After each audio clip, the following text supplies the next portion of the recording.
never thought moving into my new apartment would come with something I could never explain. Something that still keeps me awake every single night. This story is not fiction. I lived through it.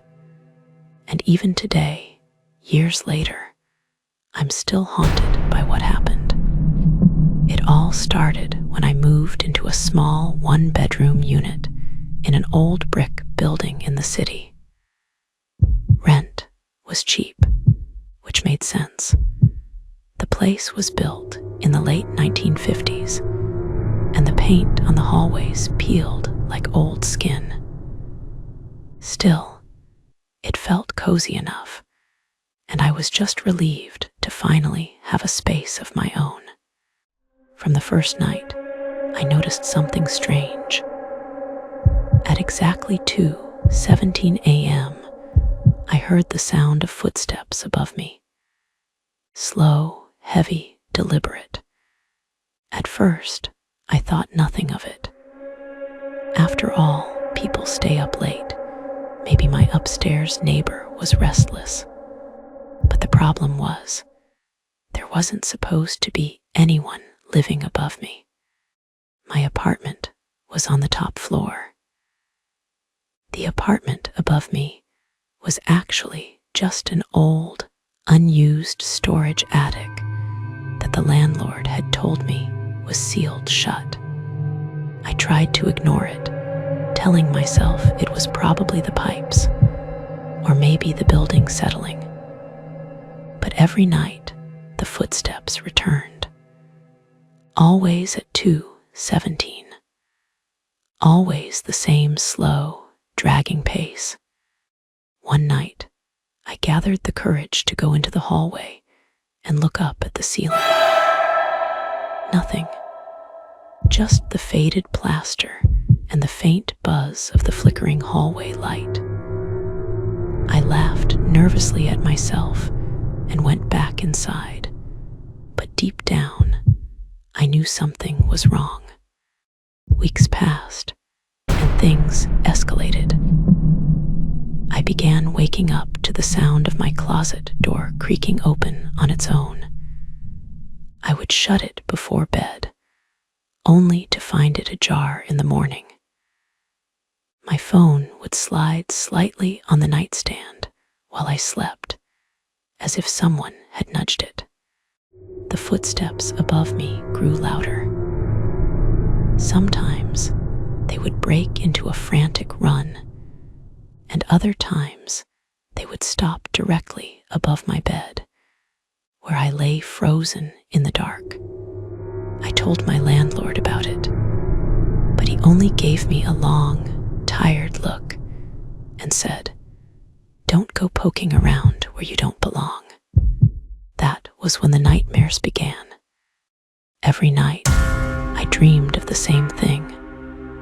A man standing upside down on the ceiling of my bedroom, his feet leaving faint, wet footprints as he walked slowly toward me. His face was always blurred, shifting, like I wasn't supposed to recognize him. I would wake up drenched in sweat, the sound of faint footsteps still echoing in my ears. By the third month, I was unraveling. I stopped sleeping properly, drinking too much coffee to stay awake at work. My friends noticed how pale I looked, but I couldn't bring myself to tell them what was happening. How do you explain to someone that your ceiling is alive? Then came the night I'll never forget. I had fallen asleep on the couch, too exhausted to make it to bed. At exactly 2:17 a.m., the footsteps started again. But this time, they weren't above me. They were inside my apartment. I froze, my body stiff as stone, listening as the heavy steps moved from the kitchen toward the hallway, then slowly into the living room where I lay. My eyes were wide open, staring into the dark. And then I saw him. In the dim glow of the streetlight leaking through the blinds, I saw a man standing in the corner of the room. His body was rigid, his arms hanging unnaturally low, his head tilted too far to one side. His feet were wrong. They were flat against the ceiling, as if gravity didn't apply to him. I blinked and he was gone. The next morning, I packed my bags and called a friend. I couldn't stay another night there.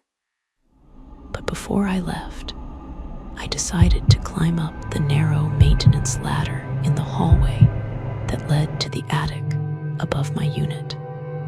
The hatch creaked as I pushed it open, dust falling into my hair.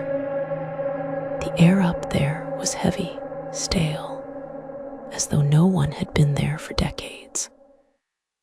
But when I shone my flashlight around, my blood turned to ice. The attic floor was covered in footprints, hundreds of them. Bare, human footprints pressed into the dust, circling directly above where my bed would have been. Some were fresh. I slammed the hatch shut and never went back. I broke my lease, lost my deposit, and moved in with a friend until I could find another place. To this day, I don't know what I saw. I don't know what lived in that building or why it chose me.